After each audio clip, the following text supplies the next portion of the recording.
एक बार पुनः स्वागत है आपका इस प्लेटफार्म पे। जो स्नेह और प्यार आप लोगों का मिल रहा है उससे हमें और भी ऊर्जा आ रही है कि जैसा कि आपसे पहले ही वादा किया गया है कि इतिहास में जो भी डर है उसे पूर्णतः मैं समाप्त करूंगा। किस संदर्भ में? कंपटीशन के संदर्भ में। तो बिल्कुल विश्वास और स्नेह से जुड़े रहिए, अपने भाइयों और बहनों को भी इस पे जोड़िए। और मैं आप पर पूर्णतः मैं कर रहा हूँ कि अगर आप मुझ पर विश्वास किए हैं तो मैं आप पर भी विश्वास कर रहा हूँ। और इस विश्वास से हम दोनों लोग क्या कर रहे हैं, यही प्यार और स्नेह आपस में बांटेंगे। और मैं इस प्यार और स्नेह में केवल आपसे एक चीज़ मांगता हूँ, वो क्या कि आपके कंधों पर मैं अगर पुलिस की तैयारी कर रहे हैं तो वर्दी देखना चाहता हूँ, या वनडे और भी कोई तैयारी करना चाहते हैं तो मैं आपके हाथ में आपका ज्वाइनिंग लेटर देखना चाहता हूँ कि इतिहास से संबंधित जो भी आपको खतरा था बिल्कुल उसे विश्वास कीजिए, दूर हो जाएगा। और अब दोस्त एक बात मैं और कह करके वो क्लास को शुरू करता हूँ। आज बिल्कुल नई क्लास होगी आपके लिए। वह यह है कि इतिहास विषय में जो डर बना है मेरे दोस्त, उसके पीछे कई कारण हैं। पहला कारण तो विषय की पूरी जानकारी आपको नहीं है, आपने कभी पूरा नोट्स नहीं पढ़ा, उसमें आधे से ज़्यादा आपने कहीं से पीडीएफ रखा, क्या रखा वो रखा। मैं बिल्कुल बता रहा हूँ ये सारी समस्या नहीं होगी। हम लोग यहाँ बिल्कुल आपको ऑफलाइन की तरह ही जो कॉन्सेप्ट दिए जाते हैं वो कॉन्सेप्ट आपको पहुंचाने का मैं पूरा प्रयास कर रहा हूं। बस आप क्लास में बने रहिए, सुनिए ध्यान से, सुनने का खूब प्रयास करो दोस्त। दुनिया में सबसे मुश्किल काम क्या है? सुनना।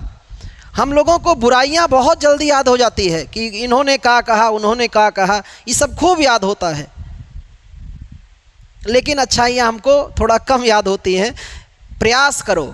ये जो आपका इंजन है ना, मस्तिष्क क्षमता जो है आपकी, ये जो 1450 सीसी से 1500 सीसी का इंजन है, इसको थोड़ा एक्टिवेट कीजिए ताकि ये माइलेज दे सके। और अगर इसने माइलेज दे दिया तो नौकरी यूं चुटकी बजा के आप बिल्कुल प्राप्त कर लोगे। दोस्त मैं आपका मार्गदर्शक हूं और आप मेरे क्या हो, शेर हो। रेस तो आपको लगाना है, केवल मुझे रास्ते दिखाना है। तो मैं मानता हूं कि मेरे शेर और शेरनी जो इस क्लास को देख रहे हैं वो रेस लगाने को बिल्कुल तैयार हैं और मान कर बैठे हैं कि जब तक तोड़ेंगे नहीं तब तक छोड़ेंगे नहीं। और ये हौसले लेकर के आप बिल्कुल काम कर रहे हैं। भगवान पर मत भरोसा कीजिए, पता नहीं भगवान आप पर भरोसा किया हो तो। इसलिए दोस्त लगे रहिए। और आज हम लोग शुरू करते हैं दिल्ली सल्तनत की पूरी कार्यशाला को। हम लोगों ने पूर्णतया हर बिंदु को देखते हुए हम लोगों ने उस क्लास को कवर किया है। और आज हम लोग शुरू कर रहे हैं प्रांतीय शासन। जो आज का टॉपिक है मेरे दोस्त, वो टॉपिक क्या है? प्रांतीय शासन। प्रांतीय शासन। प्रांतीय शासन कैसा? ध्यान से सुनना। सल्तनत काल में कुछ प्रांत स्वतंत्र हो गए थे, दिल्ली सत्ता से अलग हो गए। उन्होंने कहा मैं दिल्ली के सुल्तान को नहीं मानूंगा और ना मैं इनके अधीन रहने वाला हूं। ऐसे कुछ प्रांतों की आज हम लोग कहानियां पढ़ेंगे। पूरे भारत की नहीं, ये कुछ प्रांत हैं। और ऐसे प्रांत में कुछ मुस्लिम प्रांत स्वतंत्र हुए, कुछ हिंदू प्रांत स्वतंत्र हुए, और ये दिल्ली सल्तनत और मुगल के मध्य में रहे। यानी इधर की अगर आप लोग बात करें तो ये रहा आपका दिल्ली सल्तनत का इतिहास, दिल्ली सल्तनत का इतिहास। और इसी से अलग हुए प्रांत। अलग किससे हो रहे हैं? दिल्ली सल्तनत से अलग हुए प्रांत को हम लोग पढ़ेंगे। और इन प्रांतों को फिर क्या करेंगे? शामिल करेंगे। किसमें? दिल्ली में। इन प्रांतों को फिर किसमें शामिल किया जाएगा? दिल्ली में। दोस्त ये दिल्ली से ही अलग हुए और दिल्ली में शामिल करेगा। कौन शामिल करेगा? मुगल वंश, मुगल डायनेस्टी या मुगल वंश इनको शामिल करेगा। यही दास्तां और यही कहानियां आज हम लोग शुरू कर रहे हैं इस क्लास में। प्रांतीय शासन, इसी को कहते हैं हम लोग प्रांतीय शासन। तो यहाँ से शुरू करते हैं आज का सफ़र। उम्मीद करते हैं आप तैयार होंगे अपने कलम और कागज़ को लेकर। इसलिए मैं कहता हूँ कि दम किसमें है? कलम में। कलम तुम्हारी जय हो। बंदूक से ज़्यादा ताकत किसमें है? कलम की। तो एक विद्यार्थी हो आप और आपके पास सदैव क्या होना चाहिए? कलम और कागज़। तो ले करके तैयार हो जाओ मेरे शेरों और शुरू करते हैं आज का टॉपिक हम लोग प्रांतीय शासन। प्रांतीय शासन। और प्रांतीय शासन में हम लोग पढ़ेंगे क्या? तो पहले एक छोटा सा आप देखिए कि सिलेबस के रूप में कि हमको पढ़ना क्या है। तो प्रांतीय शासन में हम लोग उत्तर भारत के प्रांत पढ़ेंगे। कहाँ के? उत्तर भारत के प्रांत। और फिर क्या पढ़ेंगे? तो इसमें फिर दक्षिण भारत के प्रांत पढ़ेंगे। कहाँ के? दक्षिण भारत के प्रांत। अगर छोटा सा मैं ड्रा करूं यहाँ पर भारतीय नक्शे के बारे में, तो देखो थोड़ा सा आप देख लेना ध्यान से।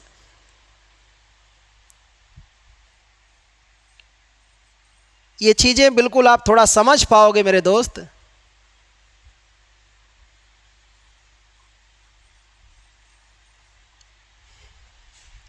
ये भारत है और इसमें जो प्रांतीय शासन में पढ़ने जा रहा हूं वहां मैं आपको दिखाऊंगा मेरे दोस्त।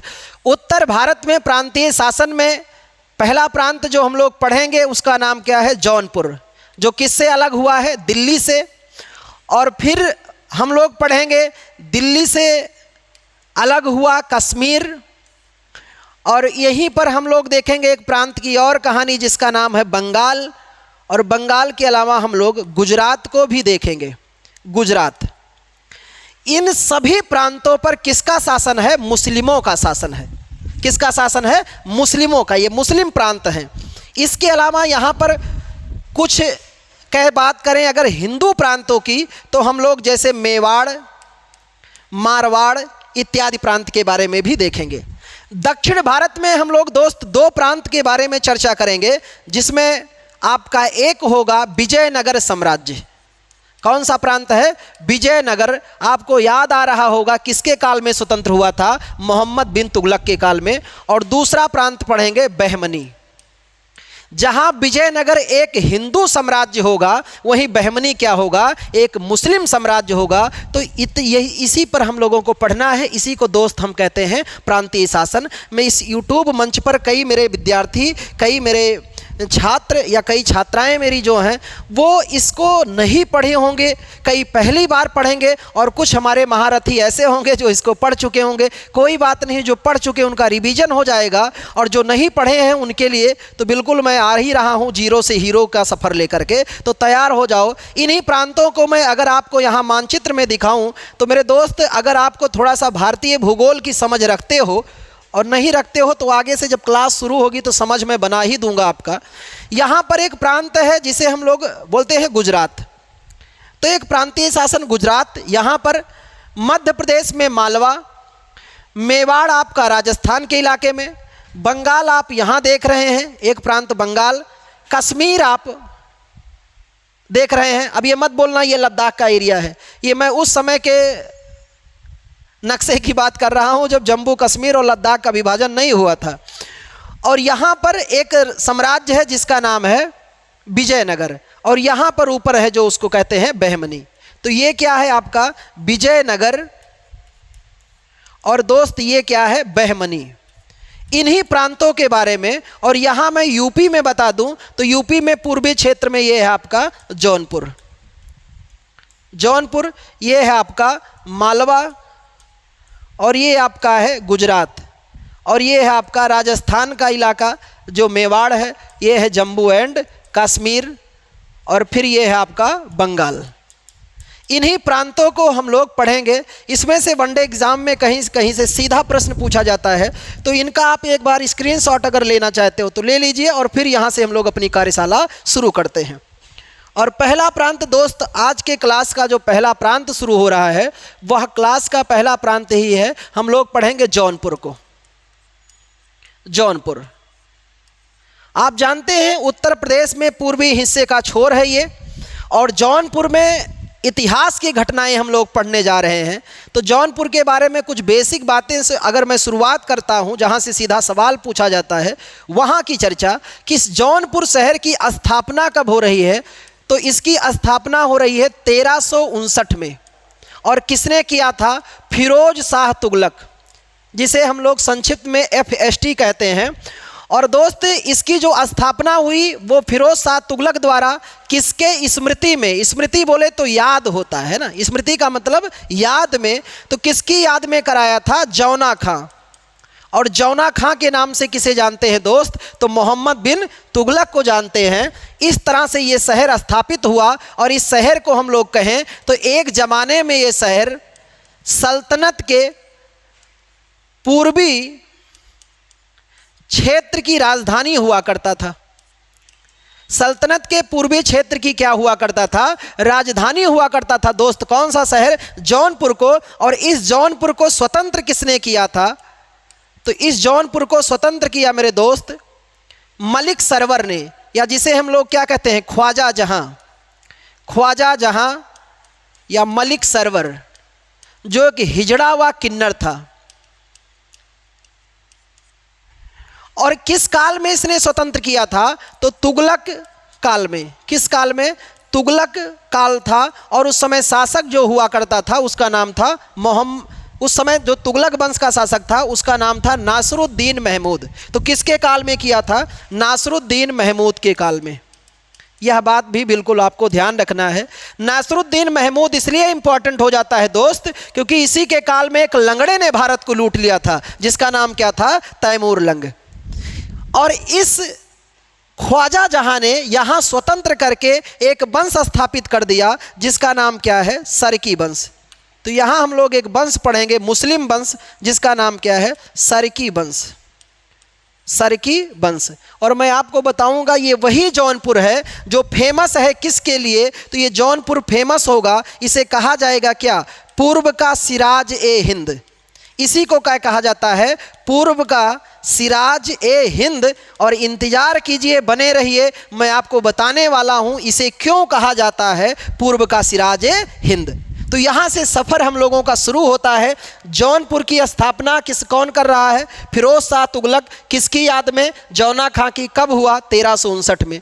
और इसे सल्तनत के पूर्वी क्षेत्र की राजधानी माना जाता था। इसे स्वतंत्र किया मलिक सरवर ने। और किस काल में? तुगलक काल में। शासक का नाम नासरुद्दीन महमूद। यहाँ जो मुस्लिम वंश है उसका नाम सरकी है। और ये जौनपुर फेमस हुआ करता था इतिहास में किस नाम से? तो पूर्व के सिराजे हिंद के नाम से। इसी सरकी वंश की कहानियां हम लोग आगे बढ़ाते हैं। तो जौनपुर प्रांत में हम लोग जो वंश पढ़ने जा रहे हैं दोस्त उसका नाम क्या है? सरकी वंश। और सरकी वंश को स्थापित किसने किया? जिसका नाम है ख्वाजा जहां या मलिक सरवर।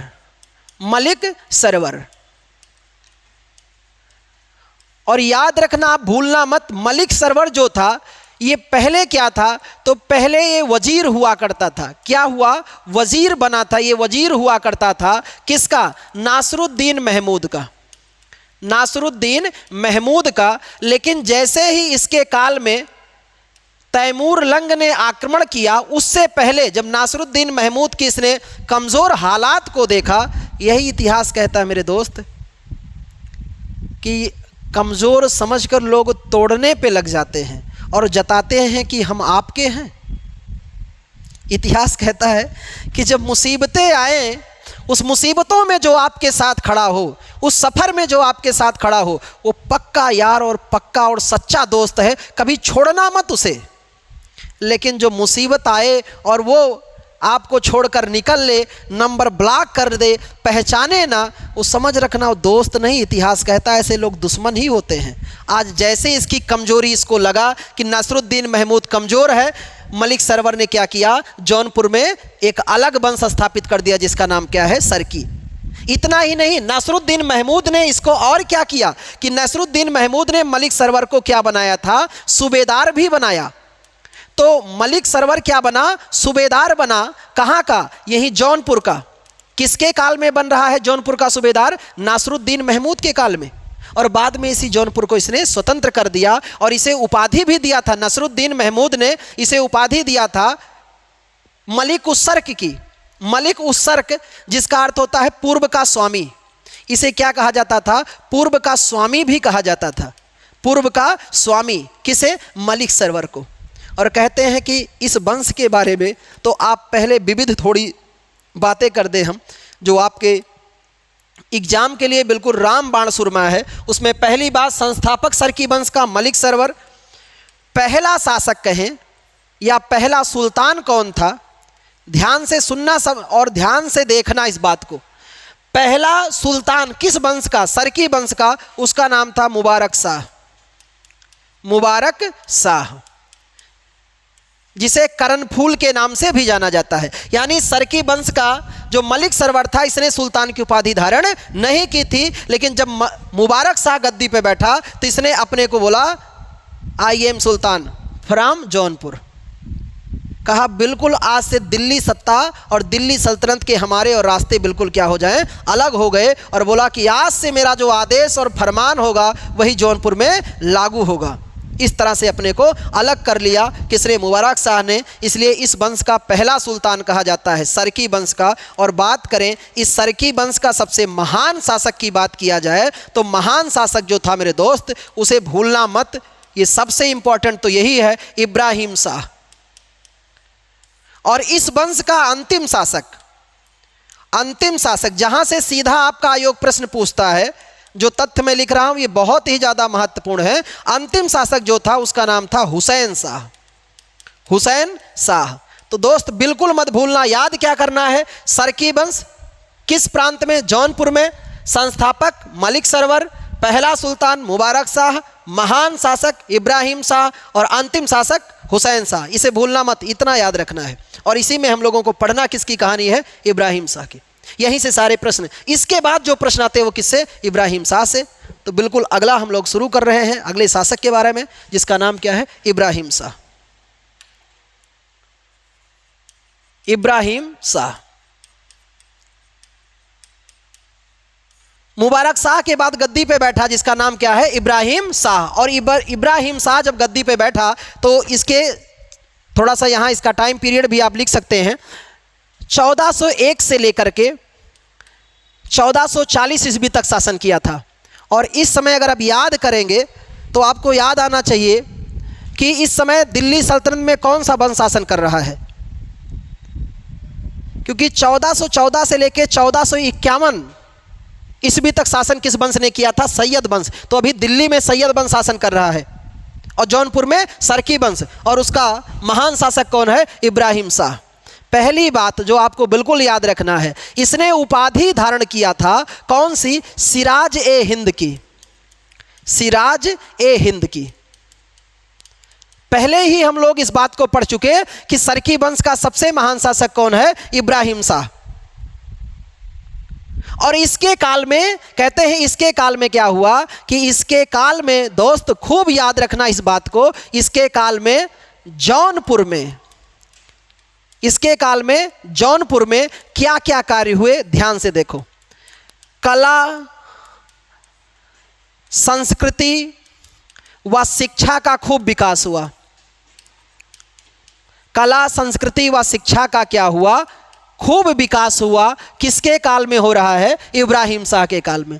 इसी के काल में जौनपुर को क्या कहा गया, पूर्व का सिराज ए हिंद। देखो मैंने वहाँ केवल सीधा लिखा था, आपको बता दिया कि जौनपुर को पूर्व का सिराज ए हिंद कहते हैं, लेकिन यहाँ ये बात प्रूफ हो रही है कि किस शासक के काल में कहा गया है, तो इब्राहिम शाह के काल में कहा गया है। दोस्त इसे क्या कहा गया, पूर्व का सिराज ए हिंद। पूर्व का सिराज ए हिंद किसके काल में कहा जा रहा है, तो इब्राहिम शाह के काल में। इतना ही नहीं दोस्त, इसी के काल में जौनपुर में एक शैली विकसित हुई स्थापत्य की, जिसे कहते हैं सरकी शैली। कौन सी शैली आई, सरकी शैली। तो इसी के काल में एक नवीन शैली का विकास हुआ जिसका नाम है सरकी शैली। तो सरकी शैली का विकास हुआ किसके काल में, इब्राहिम शाह के काल में। और इसी सरकी शैली का हमें उदाहरण देखने को मिलता है क्या, तो कहते हैं इसी सरकी शैली में इसने क्या किया, मस्जिदों का निर्माण कराया। किसका निर्माण कराया था, मस्जिदों का निर्माण कराया, जो आज भी आपको देखने को मिलेगा। और यहाँ से आपके वनडे एग्जाम में सवाल पूछा गया इन मस्जिदों से कि इसने सरकी शैली में जौनपुर में कौन कौन सी मस्जिद बनवाया था। दोस्त आज से ही आपको ये तथ्य भूलना नहीं है, गोला भरो आंदोलन में सीधा गोला भर देना है। पहली मस्जिद अटाला की, दूसरी झझरी, दोनों किसने बनवाया, इब्राहिम शाह ने। कहाँ बनवा दिया, जौनपुर में। तो पहली मस्जिद कौन है, अटाला की मस्जिद, अटाला मस्जिद। और दूसरी कौन है, झझरी की मस्जिद, जो आज भी मौजूद है कहाँ पर, जौनपुर में। तो इतना विकास हुआ इसके काल में, किसका, जौनपुर का। और इतना ही नहीं, इसके बारे में कहा जाता है कि जितना ये स्थापत्य के क्षेत्र में महारत था, उतना ही कहा जाता है कि ये क्या था, ये स्वयं भी विद्वान था। ये स्वयं भी क्या था, विद्वान था। ये स्वयं फारसी भाषा का विद्वान था। किस बका? फारसी भाषा का ये स्वयं विद्वान हुआ करता था। और इसके दरबार में बड़ी ताज्जुब की बात है, ये तथ्य तो खूब आपको याद होना चाहिए कि इसके दरबार में एक विद्वान रहता था जिसके नाम खूब प्रसिद्ध हुए और लोग आज भी याद करते हैं। और याद करने के सफ़र में मेरे दोस्त आयोग भी याद करने लगा। और आयोग याद करेगा तो पूछेगा, स्वाभाविक है। और वो ये पूछा गया कि इसके दरबार में एक विद्वान था किस भाषा का? तो मैथिली कवि थे। इसके दरबार में एक मैथिली कवि थे जिनका नाम था विद्यापति ठाकुर। यही सवाल मेरे दोस्त पूछा गया है कि विद्यापति ठाकुर सरकी वंश के किस शासक के दरबार में निवास करते थे? इब्राहिम शाह के दरबार में निवास करते थे। और इतना विकास हुआ था इसके काल में। और इस तरह मैं आखिरी बिंदु आपको बताऊं, और यहाँ पर क्या होता है, इस जौनपुर के सरकी वंश की कहानी पूर्णतया समाप्त होती है। और आखिरी बात आपको ये याद रखना है कि जैसा मैंने आपसे पहले कहा कि जौनपुर को क्या कहा गया, पूर्व का सिराजे हिंद क्यों कहा गया, ये बात मैं आपको बताने जाने वाला हूँ। देखो, सिराज नाम का एक शहर है दोस्त। कौन सा शहर है? सिराज एक शहर है। और ये सिराज शहर कहाँ है? ईरान में। अगले पेज पे बताऊं तो ज़्यादा आपको समझ में आएगा। आइए इधर ध्यान से देखिए कि जौनपुर को पूर्व का सिराज हिंद क्यों कहा गया। तो सिराज जो है एक क्या है? शहर है। और ये शहर कहाँ का है था? ईरान का था। और ये शहर जो ईरान का था ये प्रसिद्ध केंद्र था। ये क्या था? प्रसिद्ध केंद्र था। किसका? मुस्लिमों का। ये प्रसिद्ध केंद्र था मुस्लिमों का। किस क्षेत्र में? संस्कृति और शिक्षा के। संस्कृति और शिक्षा का केंद्र हुआ करता था। एक जमाने में मुस्लिमों के शिक्षा और संस्कृति का केंद्र कौन सा देश था? ईरान। और वहाँ का एक शहर था जिसका नाम क्या है? सिराज। मुस्लिम कहाँ चले आए? भारत में चले आए। अब इनको शिक्षा की ज़रूरत हुई तो स्वाभाविक है अगर वहाँ से पलायन करके यहाँ प्रवेश कर रहे हैं या आक्रमण करके भारत में प्रविष्ट हुए तो स्वाभाविक है साथ में अपनी संस्कृति को भी लेकर आएंगे। और पढ़ने के लिए भी ईरान तो नहीं जाएंगे ना कि एक क्लास यहाँ की एक क्लास ईरान करेंगे। इस तरह से तो फिर उनकी तालीम हो चुकी। उन्होंने ऐसा एक शहर डेवलप किया। कहाँ पर? जौनपुर को। तो मुस्लिमों ने जौनपुर को एक शहर बना दिया। किसके देश की जैसा? ईरान की तरह। जैसे ईरान का कौन सा शहर है? सिराज, जो किसके लिए जाना जाता था? संस्कृति और शिक्षा के लिए। ऐसे भारत में कौन शहर जाना गया? जौनपुर। इसलिए उसे कहते हैं पूर्व का सिराजे हिंद। ठीक है दोस्त। और इस तरह से इस सरकी वंश का अंतिम शासक हुसैन शाह, और ये बिल्कुल आपका प्रांतीय शासन यहाँ पर समाप्त हुआ। जौनपुर के बारे में आप जानते हैं कि जौनपुर किस नदी के किनारे है? गोमती नदी के किनारे है ना। ये भी खूब पूछा जाता है कि गंगा की एकमात्र सहायक नदी जो मैदानी भाग से निकलती है उसके नाम क्या है? गोमती। तो इतनी बात आपको किसके बारे में जानना है? सरकी वंश के बारे में। और इस तरह से सरकी वंश की कहानियां हम लोगों ने याद कर लिया, इसको आपको भूलना नहीं है। और दूसरा वंश जो अब शुरू करेंगे हम लोग, दूसरा प्रांत, वो हम लोग क्या पढ़ेंगे? कश्मीर। तो दूसरा प्रांत हमारा शुरू होगा मेरे दोस्त, उसका नाम क्या होगा? कश्मीर का। तो उसे हम लोग अगले क्लास में देखते हैं, कश्मीर का प्रांत। तो इसे खूब बढ़िया अपने नोट्स में सजाइए और बनाइए। जहाँ कहीं भी अगर आपको संदेह लग रहा हो उसे आप कमेंट कीजिए, पूर्णतया सुधार किया जाएगा। इतिहास का पूरा डर, जैसे आप मैथ में गोला भरते हो ना, बेहिचक, कोई डर नहीं रहता है। वादा कर आपको मैं दिलाता हूँ इस मंच से कि ऐसे डर मैं आपको जीएस से भी बिल्कुल समाप्त कर दूंगा। कोई डर नहीं होगा। बिल्कुल आप एग्जाम में जाओगे और कॉन्फिडेंस से क्वेश्चन में एकदम उसका सही आंसर, क्वेश्चन का सही आंसर लगा के आओगे और बाहर निकलते ही कॉलर ऐसे टाइट करोगे, बोलोगे अपन का हो गया। आप प्रयास मत करो, जज्बात में मत आओ। अभी तो मैंने पहल शुरू किया है, अभी मंजर बाकी है। और आप बस बने रहो और लगे रहो। तो अगले क्लास में मिलते हैं। धन्यवाद।